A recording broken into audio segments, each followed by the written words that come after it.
Welcome back to another episode of Dynasty Theory, a proud member of the Ross Tucker Football Podcast Network. I'm your host, John Bauer. Find me on Twitter at The Bauer Club. Guys, I don't know if you noticed, but I had to adjust the volume on that intro ever so slightly. Typically, it blasts your eardrums out, and I should have adjusted it sooner. So hopefully our listeners appreciate that, the extra 30 seconds I took to make sure that volume came down a little bit. Tonight, we are joined by Dan Lamagna. That is at FF Coach Dan on Twitter. What's going on, Dan? Good to see you guys again, man. It's been a week. Kadarius Toney is healthy since then. Mitch is back from vacation. Snuck in an extra episode of Coach's Corner there, breaking another box down. I actually ordered a box of Panini Contenders today. 6 autographs in a box. So I'll sneak one more Coach's Corner episode into that. And then going to do a ranking show at some point.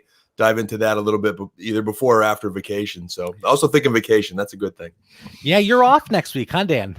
I think I saw the approval in my email from you, John. I'm not sure if you officially stamped it yet, but no, I saw the PTO request come through on my calendar, and I did approve it. We had to make sure that we had coverage for next week, but Mitch and I think we can handle it. We're going to talk about some tiers, but more the process than specific players.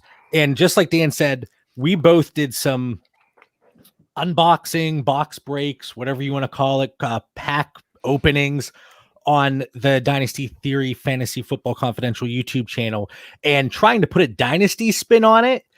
Because like if it was strictly cards, I kept saying the last pack of cards I opened was a pack of Pokemon cards like years ago. So I was like, well, I can't really provide the card context, but the dynasty spin we can do. And there were some good ones. There were some bad ones too. We're also joined by Mitch Sorensen. That's at DynoMC on Twitter. What's up, Mitch? I'm just happy I haven't fallen into the trap of trading cards yet. I'm slowly holding out.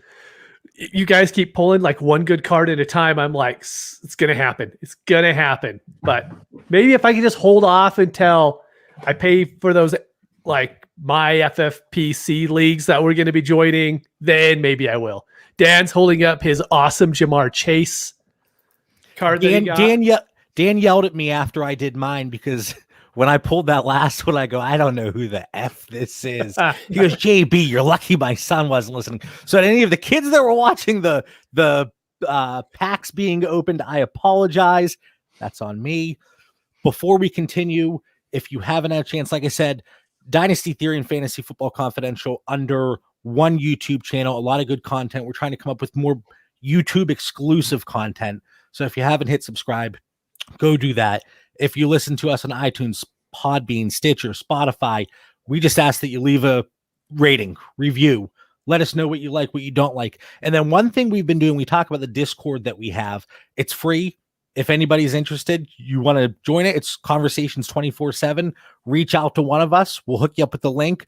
Probably Mitch or myself, because Dan will block you somehow or ban you from the Discord. That's been known to happen. But so if you leave a rating, leave a review, let us know what you want us to talk about, what you want to hear about, because that's where all these conversations are coming from. We pick their brain. We say, hey, what do you guys want to hear about? And they provide the topics. And it's absolutely fantastic. It makes my job easier. So let us know if you're interested in that. All right, guys. I had fun creating the little thumbnail on YouTube for this. Did you see it? The dumpster with the fire coming out of it. Why are you losing a dynasty? There's many John. reasons. Why are you losing a dynasty? That's a good we question. want to know. I said you. I didn't say me. I said you. So why are you losing in your dynasty leagues? And there's many reasons. Some of them are strictly from an actual player fantasy football perspective, but there's other things that go into this. And I don't know, guys, how do you want to do this? Because I compiled a list and I told you, add whatever you want to it. And Mitch, you reached out to me. You pretty much covered everything, I think. Yeah, it's the normal show notes to where John lists everything. Then I go in to add something and I'm like, well, guess we're done here. So that's nice. But oh no, the one thing that I want to mention is because this will happen from the startup. And this is how I think we have seen many people fail this way, because they don't look at it from a dynasty landscape. They'll say, hey, I really want 2 elite running backs. You're like, okay. So then they trade up and they get multiple picks, in the first and second round. 2 years down, and they use their future first in order to trade up and get that. And then 2 years down the road, those running backs are breaking down. They don't have the value anymore. And then we see those people just end up orphaning their leagues, their teams, because it's either you keep paying and rebuild it or you just orphan. And I think that's where the vast majority of orphans come from, is people trying to win the first 2 years. It doesn't happen. Then they just bounce. As always, Mitch and Dan, you guys want to skip around. I have that in the second section here. So similar, but we will explore that more. But yeah, I think that's spot on. And we will get into that with more of the market conversation and trades overall. But a few common mistakes, and let me know, just kind of throw your finger up something if you have something to add to any of these. So once I go through them, the first one I thought of, unwilling to adjust values according to new information. And we're going to get into it as the show progresses, but I'm not talking about coach speak. I'm not talking about a blurb or a headline that is very deceiving, because we see that 24/7 at this point. There's that headline and it says, hey, here's a statement from the article. And it's like, no, that was never said in the article. But unwilling to adjust values, and that could be because of an offensive line situation or a quarterback, whatever it is. But I feel like people, and Dan, how often do you see, hey, Dan, that's a fair trade you offer me, but 6 months ago, I took that guy in the third round of the startup. I can't do that trade. Yeah, like I can't remember 6 months ago. I could barely remember 6 days ago, never mind 6 months ago. So when I do hear that, JB, I'm like, I probably pause for a second and then I say, hey, what would John say here? And they're like, oh, wait, no, I can't say that. He'll block me. So then I give a politically correct answer and I try to take it somewhere else. But, where we drafted guys is so out the window. I often say there's so much we don't know, but we are mining for news daily. I mean, the content that I see you guys post on Twitter, that a lot of our peers on Twitter post, I'm changing my rankings almost daily. And I don't mean like drastic, but if I know I get good information from a good source, I'm going back in there. And I'm going to get into this a little bit more on Coach's Corner to let people in my distorted mind of how these rankings work and are color coded and tiered and how I move up and down, whether it's Dynasty or some other format. I won't say other formats today, John, on Dynasty Theory. I'll behave. But I get a good information from a beat writer that I believe that they are pumping some guy, more repetitions, and he's with the first team. And if it makes sense, I go back into my rankings and say, yep, he should be, 1-2 spots higher. And I'm moving and shaking daily. For me, I appreciate that. And that mindset. For me, it's like looking at one of those top assets that no longer should be viewed as a top asset, or vice versa. I was going to bring up Michael Thomas. You could look at people who haven't been around the last 4 months. They have Michael Thomas on their team. Like, oh, he's still wide receiver 1. I mean, right now John, you're probably a little bit more on top of this than I am. What, a 5th round startup pick? Probably 4th or 5th in Superflex, tight end premium, so. But yeah, there's so many players like that, or strictly because of their name recognition, how much value, even at the beginning of last year, were people asking for Odell Beckham in return. There were some people that were super high on him, and it's just unwilling to adjust your values and your price tag based on new information. And a lot of that information does tie into the market. And I talk about the market constantly. And like I said, we are going to get into that in a few minutes here. Mitch, you and I were guilty of this next one, man. And I know we like to think, we don't lose. What? Let's look in the mirror for a minute. Recency bias. And who comes to mind here? Tyler Higbee for me and you, man. You're gonna find a way to spin this, but you're not gonna be able to. I agree. You're right. I could spin it and be like, this year he's a screaming buy. But you're right. It was definitely recency bias, seeing that really small sample in 2019, I guess it was, and expecting it to repeat in 2020, and it just didn't happen. It's those small sample sizes. It's looking at what has happened recently, hence the recency bias, and trying to extrapolate that, project that out over the course of the season. I've seen a lot on Twitter lately, people having issue with, well, if you project it out and he's on pace for, okay, well, we know it doesn't always work that way. And Mr. Tyler Higbee would be a perfect example. Dan, do you have any thoughts there in recency bias? Is there any player for you over the last year, 2 years that you were like, yeah, he had that great stretch, or he had that terrible stretch, and now I wanted nothing to do with him, and it might not have been the right evaluation? Oh, man. JB, it's not really, for me, recency bias is like, it's almost different. I'm like, recency bias is going back to, that Twitter news of where I'm moving up rankings and a guy compares Darnell Mooney to Tyreek Hill, and I end up adding 4 shares in a day.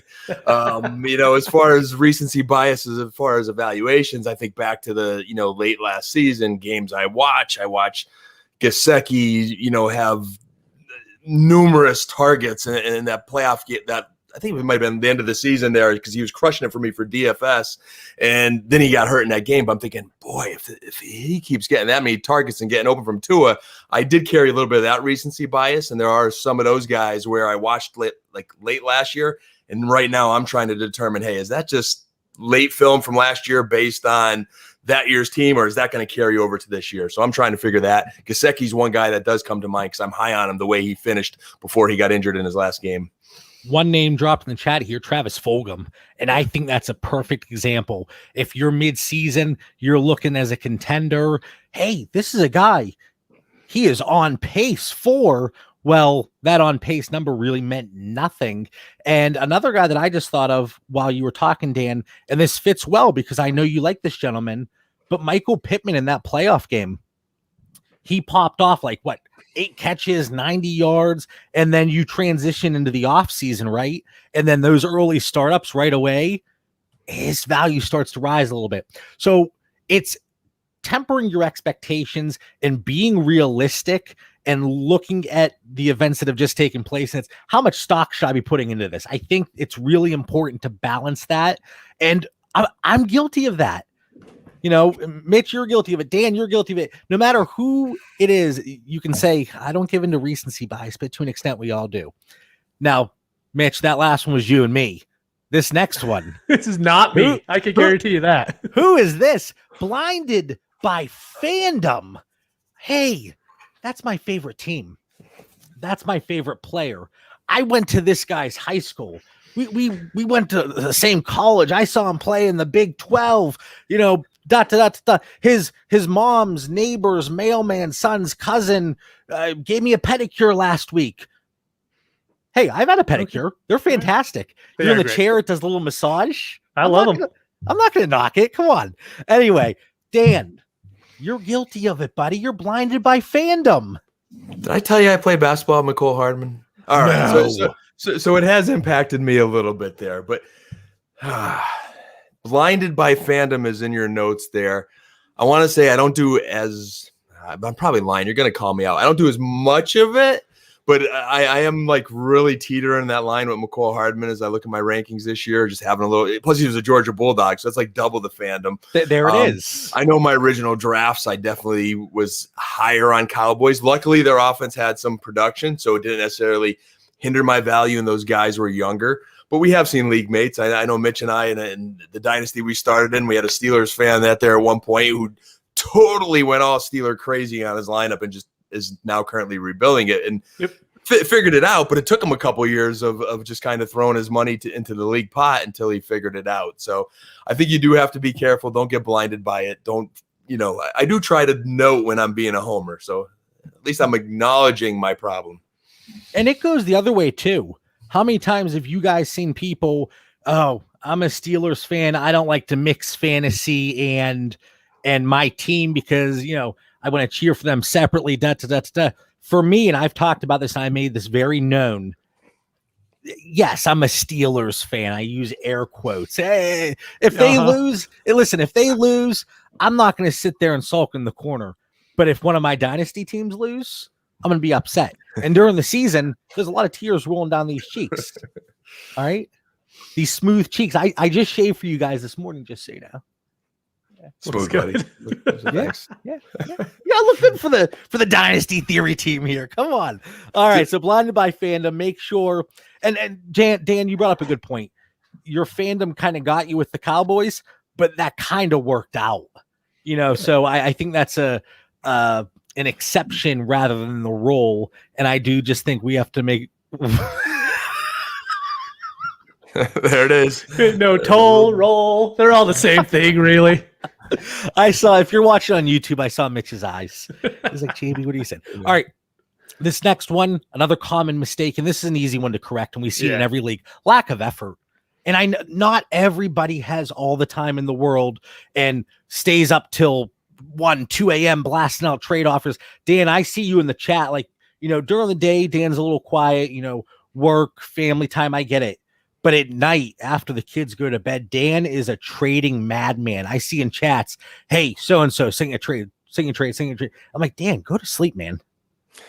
Man, I think the work ethic's the reason I do well. And I think, we've seen for some teams that maybe don't put in a lot of minutes, a lot of hours, it still sometimes works. We've seen teams win leagues and we're like, how the heck did they win that? And like, you feel like this small because you put in all these hours, but the rule of thumb is we have a quantity, a number amount of dynasty teams. That hard work pays off. When teams are too stagnant, you're missing out on opportunities. I've heard Adam Schefter talk on his podcast of how much he works and now tries to outwork his competition and makes tons of trades. They don't all work out, but more trades work out than don't work out. And I think between trades, between the free agent wire, there's a lot of opportunity to gain an edge because a lot of leagues we're in, it's so competitive too. So if we don't have a certain level of work ethic, you're not going to beat everybody. And there's so many other variables. It's not, hey, Mitch, you made 50 trades last year. You should be the champion, There's a lot of other things that go into it, but just making yourself available. And I have found typically, and I'm guilty of this to an extent, I typically take on the level of activity that the league has. So if there's a league that's very stagnant, I'm typically not in there too much. But if it's a league, especially with you two clowns, that it's constant, I'm like, oh man, Dan got a trade done. I got to start picking it up a little bit. Whereas there's some people, Mitch, how many times have I messaged you and I've been like, I didn't even remember that so-and-so was in this league. It happens a lot. We'll just go with a lot there. But and like you were saying, lack of effort just isn't meaning that you're trading all the time, because there's teams that I have right now that I'm comfortable where they're at going into the season. I'll make little tiny moves here and there, but I'm completely comfortable week 1 with that roster. Time out really quick. What is he doing? This is my red challenging you. I'm challenging you with his surrender flag. Yes, but to your credit, yeah, you might be in a position where you're not making many moves now, but it's because you got yourself to that position. I wasn't done yet. Oh my goodness. Okay. You're good. Challenge but to piggyback off that, what I am doing is I'm actually moving a little bit ahead here. Waiver runs. That is something I'm still staying extremely active on. And the reason John's there shaking his head. What did I do wrong now? Oh, no, because I suck at that. Oh, okay.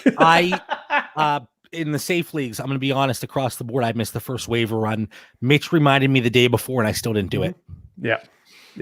I want to say too, like we've talked about how there's more than one strategy to win and be successful too. And whether I like how Mitch is saying he's looking at his different roster constructions and there's some he's more content with, and then there's some he's focusing on. And JB, you mentioned how I'm active trading that night. It's not that I'm necessarily trading also in every league. It's just something hit me. Like I got some idea and I'm going through with it. There might be one guy I'm chasing. There might be a position tier that I'm trying to fix throughout my rosters. It's part of the strategy. And then I'm watching some other teams that aren't so active, but I still kind of see a strategy. There's been a couple of teams this Dynasty offseason that I've looked at in different ways. And I'm like, man, I never really seen this. Like, why doesn't this person ever accept trades or counter? But I'm like, I'm starting to like their roster. So there's different ways to win here as well. All right, I think we both interrupted Mitch. Was there any? Sorry. Oh, no, you're good. We pretty much covered it. All right, so missing the key waiver runs, that's something I do think that's important. And it's I guess just a time thing or losing track of the day, but that is something that I need to be better at, because that first waiver run, that very well could be the most important after the waivers were shut down all off season. Yeah, the first one's the most important, and then like week 3. So I try not to spend any fab in between those points. Well, I haven't spent any fab, and then not only You're is Dan set. not only has Dan not spent any fab, he's actually acquired fab via trades. We all know how he does that. There is always this year's Drew sample just waiting out there for the max fab bid. Drew sample. Man. All right, JB. Talk about recency bias and small sample size. He did have like 12 targets that game, though. I mean, it's hard to blame anybody for it. Yeah, I dropped a lot of fab on him. Next one, burning bridges in the league. I'll keep it PG here. Don't be a jerk. Mm-hmm. You know, whether it's responding to trade offers condescendingly, negatively in the chat, putting people down, because guess what? That does have an impact, whether or not you want to admit it. Mitch, you got a little fired up in a startup 2 years ago. Yep. And that gentleman, I think he now works in the league. He did. That's what happens. Things kind of escalated in the chat. And guess what? I think people took a side, and that gentleman did not get any trades done as a result of some of the conversations that took place. So I know it sounds kind of silly to some people, but you don't want to burn your bridges. You only have, in most situations, 12-team league, you have 11 trade partners. Do not alienate yourself and limit your trading partners because you want to be a jerk. Man, I want to see so many other I'll words actually say 95% of the time, it's people getting mad over the clock. It's almost every single time. It's like, oh, look, this guy's going to take 3.5 hours again. But if you just go in the draft, look at it, say, hey, people could use the full clock for whatever they want. Let them do it. And then, John and I are in a very slow draft right now, but it's fine. It doesn't matter because I don't expect anything different. People could use the clock however they see fit. And that's not how I felt 2 years ago. Like if you had time to come in and say, hey, I can't pick right now. I got to go run a marathon, then go camping, but then I might check in 2 weeks. And then, maybe I might make a pick. Normally I would have said, hey, why don't you just pick now? And then we don't have to worry about it. But now I've learned to keep my mouth shut a little bit on that and just let people draft however they want to draft. I've never picked a fight in a startup. I can tell you that. No, never. JB, you're awesome these days. You've come a long way, man. You have evolved in the dynasty circles there. Your patience has grown. Your kindness has grown. Seriously. But I think all of us. Wait, really quick. Let me say my patience has grown in terms of what people are seeing. It doesn't mean I don't get very frustrated internally. Well, we do know when you're fired up, but we have fun with that. But no, this question resonated with me because, you guys know, I blast out 8 million trades. 4 million are bad, 2 million are good, and the other 2 million you could take or leave. But the guys who know me, like yourselves and others in our league, we'll bust chops sometimes. You'll ask a question, but every once in a while in some of these leagues, you talk about not burning bridges. Like some of these owners get like beer muscles in the chat, and it's like you could tell their tone is like disgusting. I'm like, buddy, you don't like it, move on, counter. Like, why are you taking this so personal? And I just got to self-reflect whether I'm being too sensitive that day because I had just a long day of work and I just ignore it. But every once in a while, it does get under my skin a little bit. It's like, just have fun. It's a game. At the end of the day, this is a game. I can see if I was really insulting your intelligence, but come on, have fun. That's my rant. All right, so don't burn your bridges. Last one, even though at times you might look back at some of the advice and thoughts that we have thrown out and say, I saw in the chat somebody say Keyshawn Vaughn, guilty. But listening to bad advice, and what I mean by that, there are a lot of people, really fantastic people within the fantasy community that at times try to get over to the dynasty world that are not necessarily dynasty players, dynasty managers, really digging in and spending the time that not just us, but so many other people within the dynasty community. And I think that's something to keep in mind. Just because you're very good at DFS, redraft, best ball, doesn't mean you are good at dynasty. And able to relay that information to whoever's listening and taking your advice. I think that's a good way to phrase it. That's something that I've wanted to hit on for weeks now. There wasn't a good time to bring it up, but this is it. I fully believe that as a fantasy analyst, whatever you want to call yourself, it's impossible to be good at redraft, best ball, DFS, and dynasty, because you can't play in all those leagues and have like 400 leagues. And so you know how each one is going at each base rate of time, right? I think in dynasty, you need to have a lot of teams in order to know what the dynasty landscape is. Same thing with redraft, same thing with best ball, same thing with DFS, and anything else that I'm forgetting right now. But I think it's super hard to be very good at all of them. And there's a lot of talk out there about people who are good at everything. And I think it's just extremely hard to do. Like, there's people who are amazing at DFS, and I will not play heads to heads with them because I know they're just going to take my money. But there's also people that I know play DFS and jump in dynasty. I'm like, hey, that's free money on my side. And then whenever you play DFS, they think that's free money on their side. But even if it's dynasty or DFS, Mitch, and there are some people that we really respect in this profession, even they make mistakes. Mm-hmm. You know, so when people are getting bent out of shape or they're taking bad advice, you look at the Scott Fishbowl that we're all in. What, 1,920 teams are going to be in there? Is it half that are analysts? Does he split it 50-50? About that, yeah. Approximately 50% of 1,900 analysts. So that's 850 people. Like, they don't know how, they're not experts. I think it's important to really know your sources, know the coaches speak, and make your own educated decision. And we hear all the people that are really dedicated to this all the time admit they're wrong, admit, hey, you make your own decisions. We're just giving you information to form your own decisions. I think that's important to live by. I want people to think. Again, I have my tiers out there. Mitch, you've posted your tiers. We give advice on a weekly basis, daily basis on Twitter, daily basis in the Discord chat. And it's strictly our thoughts, and that's what it is. You can disagree with it. And I would say I'm not necessarily trying to convince anybody of anything, but I do think there is a lot of overall, interesting advice being given. And because of the name or whatever the situation is, it carries a little bit more weight overall. And I don't know, maybe it shouldn't. Before we move on, there's a great comment here. The most common mistake is teams not picking a direction and sticking with it. And I think to an extent that can be mixed in with recency bias.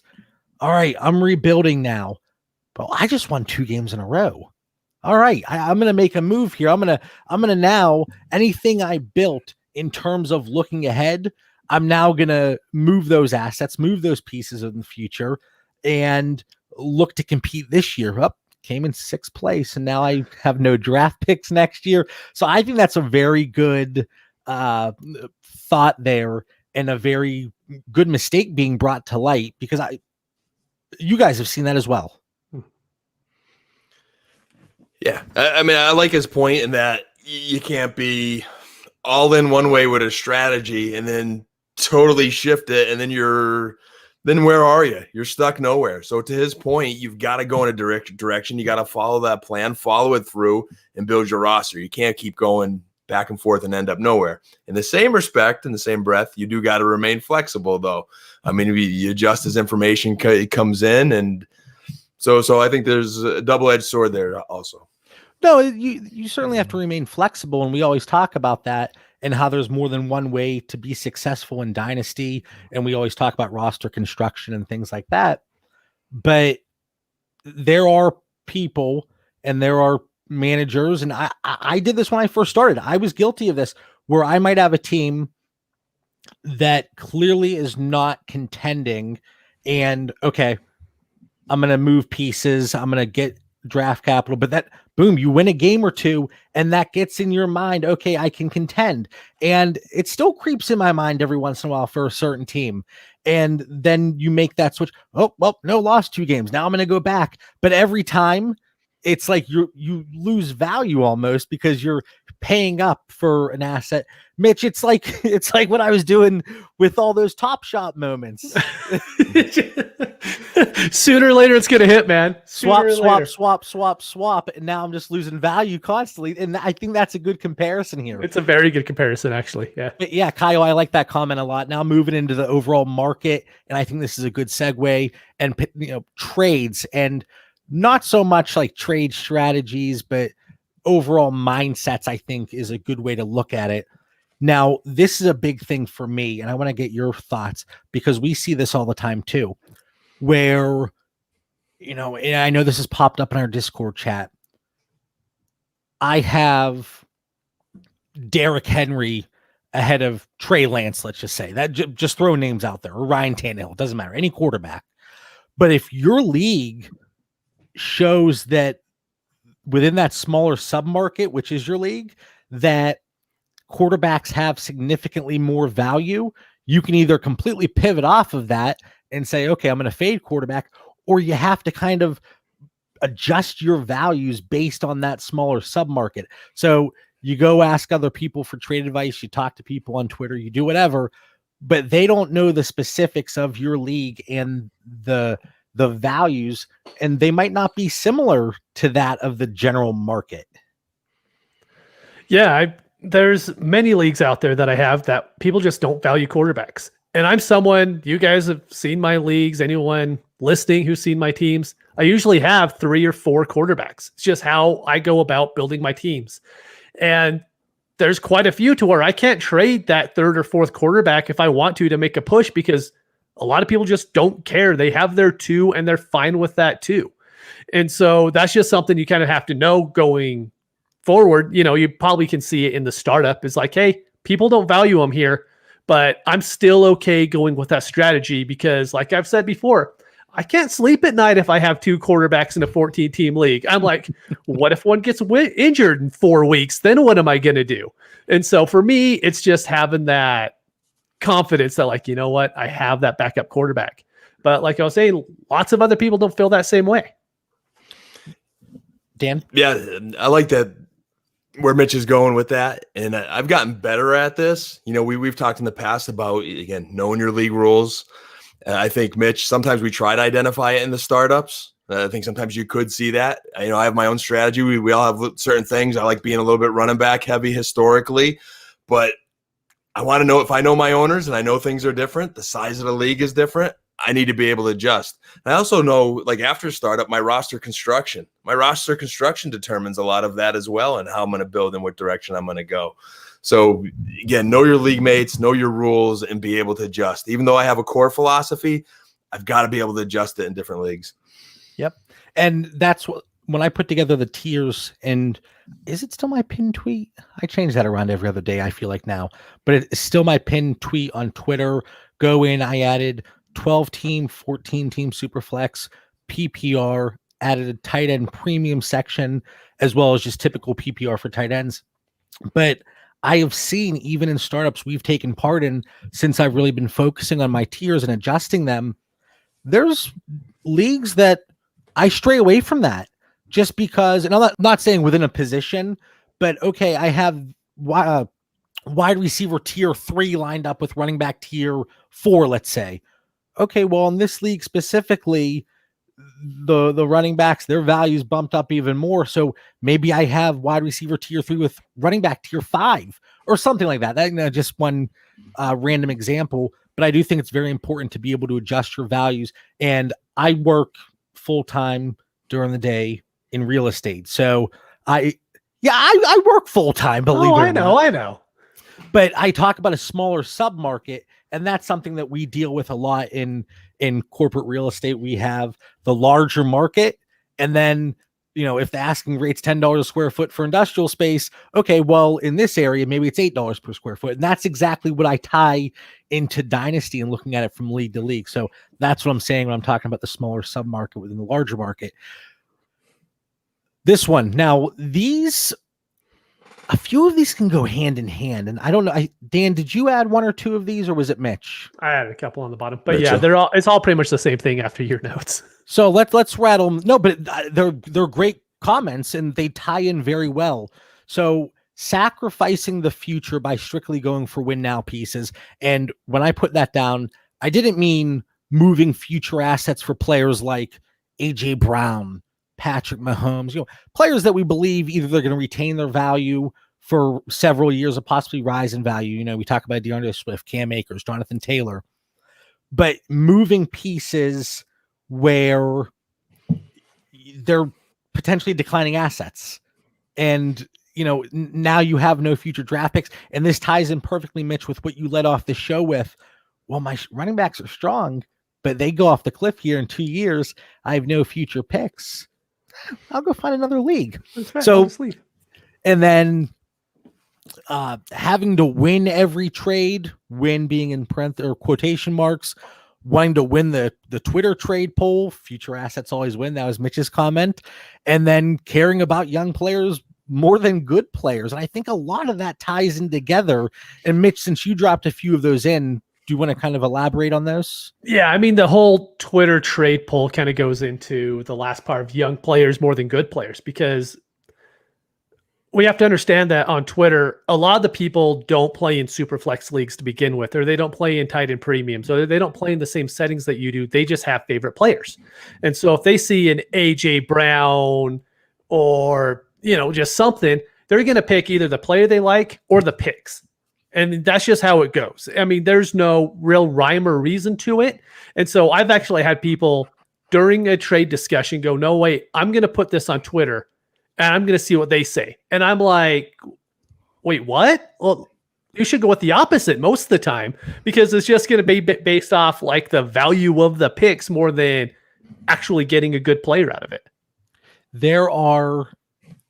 It's funny because, my fantasy league, who we typically exclusively play in their leagues and pay, I guess. But if they're listening, it look nice on the bottom there.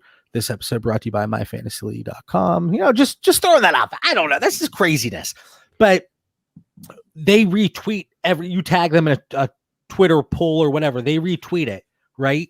And it's funny because oftentimes I'll look at something that comes across my timeline on Twitter. I'm like, that trade looks very familiar. Wait a minute. I sent that trade. And then I'm like, okay, I know that person kind of not necessarily relies on them, but takes that into account. What can I do? Because again, being in X amount of leagues, knowing the markets, being as active as we are, we have a general idea. What does the Twitter community like? Picks and youth. How can I frame that to my advantage and hopefully get a deal done? And it ties into using the trade calculators to our advantage, which we've talked about so many times. I know Dan, he relies on trade calculator A. Everything's got to be boom. This is fair, or this gives me an edge. But where do I disagree with that? And I think that's something you can do there with the Twitter polls. That's the beauty of our Discord. We've got some very independent minds that are very honest when we do throw up those Twitter polls, or which side of the trade do you like more. I don't think honesty in that group is ever in question. Yeah, right? But I mean, nobody goes with the consensus. It's like, nope, disagree. This is why. You get some good analysis in there. So I love that. I met Mitch mentioning, or I think JB, it was your note, going for the wins now and strictly, getting those big pieces. You really have to be careful of age in that circumstance, because those assets do die off very quick. And if you're given future draft capital, which I like to do, but it's going to be for an asset that I know is going to play for quite some years. Even though we look at a 3-year model, I'm not saying, my roster's built that way, but if I'm mortgaging my future, I'm going to mortgage it for somebody that's going to be around for a while. And then I think as far as young players, building a team with young players, again, you could go overboard on that, overkill on that, because a lot of them become busts. A lot of them don't produce right away. And then we see that cycle of rebuilding year in and year out and never becoming a contender. I've tried to do a little bit better, a little bit more second half of the roster, building on youth. This way, at least there's some upside and you're not stuck with a bunch of pieces that you can't move. So I think age comes in a factor, but not at the price of losing production and competitiveness. I think that going for those win now pieces, I think it's really important for people that only have 1, 2, 3, those kind of smaller leagues, because when you have let's say you have 20 leagues, you can take more of a risk in a couple leagues and be like, you know what, I'm going to try to win it all. Then if you don't, you're like, oh, I'll rebuild in that one. It's not a huge deal because I have all these other leagues. But if you're only in a couple or, maybe even 5, I would say you guys completely right. Like, don't go for those win now, week 1 through 8 last season, what Todd Gurley was averaging a touchdown a game. I mean, he was just constantly producing. And I mean, if you're 4-0, you had a running back get injured at that point. You're like, I could go and get Todd Gurley, when we all knew Todd Gurley wasn't going to be a thing after that year. And if he was, it was going to be like halfway through this season. And so I just think that's something to keep in mind, is the amount of leagues you play in kind of goes into these things as well. And that's a good point. There's leagues that I make trades that I would never advise somebody to do. Mm-hmm. If you came to me and you asked me a question and said, JB, should I make this trade? No. But if for me in that situation, depending on the league, the format, if it's a league that I'm willing to take a little bit more risk, yeah, it's a little different. So, and we always say it, do as we say, not as we do. And we're all parents. That's typically the mantra. Me being the newest of dads here, I'm sure I'll be telling my son that plenty of times down the road, right? I think this is where positions come in too, guys. If I'm willing to trade more for a wide receiver, maybe even a real young quarterback, than I am a running back. I like drafting, investing through the draft via running back. But if I'm going to give up a lot for a running back, their shelf life's a lot less. They're more likely to get injured. So I think positions come into it as well. Be careful. You're going to get injury Twitter jumping on you there, Dan, talking about missed games and who's more likely to do this and that. Just be careful. Be careful. But this isn't saying, don't take this as a blanket statement. The guys at Dynasty Theory, they're saying don't go for those win now pieces. You talked about Todd Gurley. We're talking about going out and acquiring Julio Jones and moving everything in the future to make these deals happen. If you can find that balance, and this is something I've done in startups, not to get too far off track, but if I can move back in startups, accumulate future picks, I'll take those veterans that slip to me. So on paper, my average age is like 27, 28 years old, but I'm rolling with 4 future firsts. 3 seconds, so it's very, there's a lot of gray area. I think when we look at this and you look at people that do the productive struggle and they haven't won the league in 4 years, but man, they have value. They have a lot of value. You got all those picks. It's all that matters. You win league year 1 in a league, you're paying for the next 7 years. Yep. On average, that's just my mindset. Last one that I have here, and in the chat, we've had some really good ones. Somebody just said, got to be very careful moving around in a startup. Seen too many examples of folks trading up, overpaying with multiple startup picks and future picks and crippling their team from the start. Mitch, that kind of goes hand in hand with what you said to lead off the show, but that's a very good comment. But anything else, drop it in there just so we can throw it on here, talk about it for a second. But the last one I have, and this has happened to me, and not always because of lack of trying, but I've been in a situation where, and I have one specific team I'm thinking of, Josh Allen is actually my only starting quarterback. Ooh. Just listen. This, I think it was a Teddy Bridgewater debacle, possibly. Even though Mitch thinks he's still a starting quarterback in Denver, that's not sure do. He will. Or maybe it was a Cam Newton. I don't know what the situation was, but I have one starting quarterback, and I've been trying to leverage my other positions and strengths to get that other quarterback. But this is what's going to happen. Josh Allen's going to get dinged up this year. I know it. Just because I'm in a bad situation, it's going to happen. And I have 30% rostership. But he's going to get dinged up. I'm going to have no starting quarterbacks. And I'm going to pay an arm and a leg to get Andy Dalton for one more week before he gets pulled for Justin Fields. Something crazy. But waiting to make a move until the last minute. Mm-hmm. So if you see that your league quarterback values, they're a little inflated, maybe start to, I'm not saying look to solidify that starting lineup necessarily like Mitch might, just to help him sleep at night. Yeah. But we still have 3 months here. At least start to think about, frame something in your mind, put something together where, okay, this is something I'm looking to do, because when it's too late, your league mates know, and they will price gouge you. It happens. I tried to do that with Dan when Dak got hurt. Yeah, we're friends on the show, but it stops there. I still remember when someone tried to offer Dan Ben Roethlisberger for Dak. That was great. Those were good times. I tilted. I definitely tilted that day. But no, JB, I mean, buddy, you got to fix that quarterback situation now. We can't wait till the season starts. Go get yourself Mitchell Trubisky at least in the interim there. But, handcuff your quarterback, something. I've been trying. I look at that roster. It gives me heartache every single day. I think it's heartburn. It could be the crappy food I eat every day, but yeah. And I like that. And it is a matter of timing. So I like that John in this therapy session that we're having with him right now is he's identified the problem and he's trying to take action. And the first step is admitting I have a quarterback problem in that league. We have made progress tonight. But I think if you wait to the season, you don't know if you may overpay, you may not get anything, and then you're losing games. At least if you try now and get declined, like you said, you got 3 more months. I think I spend all offseason trying to fix as many potential bad situations to make each roster as strong as possible for when that season starts. So, whether you have 3, 5, 15, 55, however many rosters, I think you just keep chipping away, and you go in and that's the fun of Dynasty. That's why we're in Dynasty, because it's 365, 24/7. So you keep working on it all the time.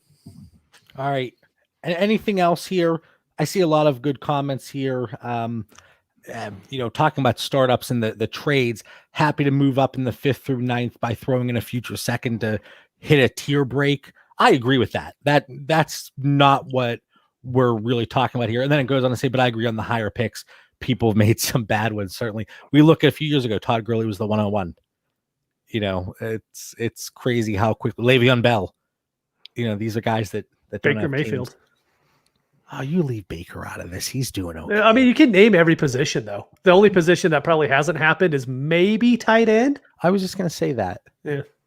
There's been some stability at the top there. But anyway, a lot of common mistakes, whether it is a social aspect, a psychological. We talk about not burning bridges. So there's a lot of things going on here beyond fantasy football itself. Hey, I drafted my team. I set my lineups. I look at the waivers. What do you mean there's more to it? There's a lot more to it. Talking about the markets, the sub-markets, the trades, and all that good stuff. But now there's still a little bit of time left here. Final thoughts.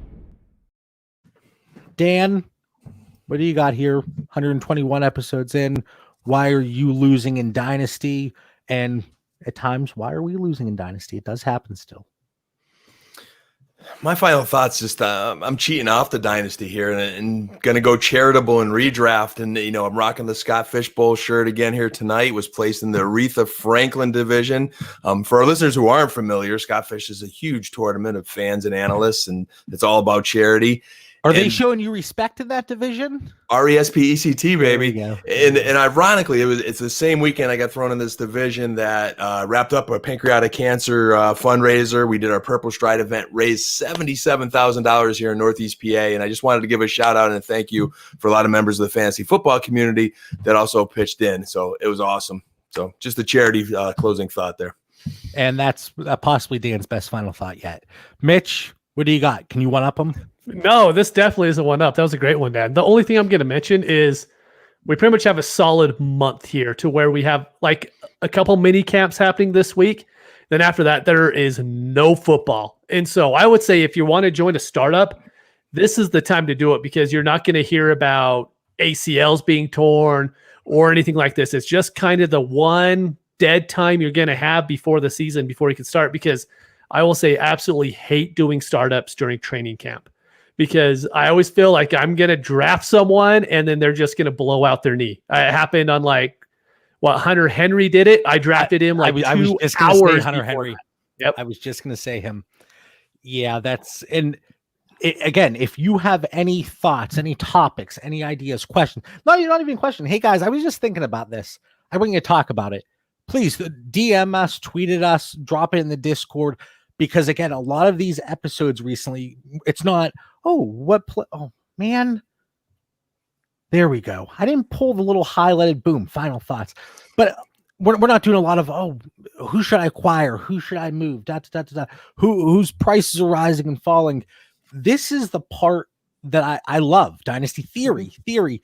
I don't know if we mentioned a few specific players tonight, but the overarching topics and conversations I think are so much more important when looking at Dynasty as opposed to specific player A, player B. Next week, Dan, you're on vacation. Are you going anywhere fun? Or be Myrtle Beach, man. So, unless the wife and kids go to sleep early, and I might photobomb you here or something. But yeah, gonna be beaching it, boys. No. You're on vacation. I'm even taking my vacation time this year. And now that Dan, you were very familiar with StreamYard, you're gonna be running those shows, baby. Yeah, I'm warming up, buddy. I need a couple more tutorials, and then we'll be driving full speed here. We'll be good. All right. So next week, Mitch and I will be covering tiers, kind of our approach, what we're looking at when putting those together. Hopefully a few people jump in the chat and we can talk about, the tiers that I've posted that Mitch has shared, and we can dig into that a little bit. We want to thank everybody for tuning in. Make sure you follow the show on Twitter and Instagram at Dynasty Theory FF. And please subscribe to the Dynasty Theory Fantasy Football Confidential YouTube channel for more exclusive content. We'll see you guys next week. Thanks.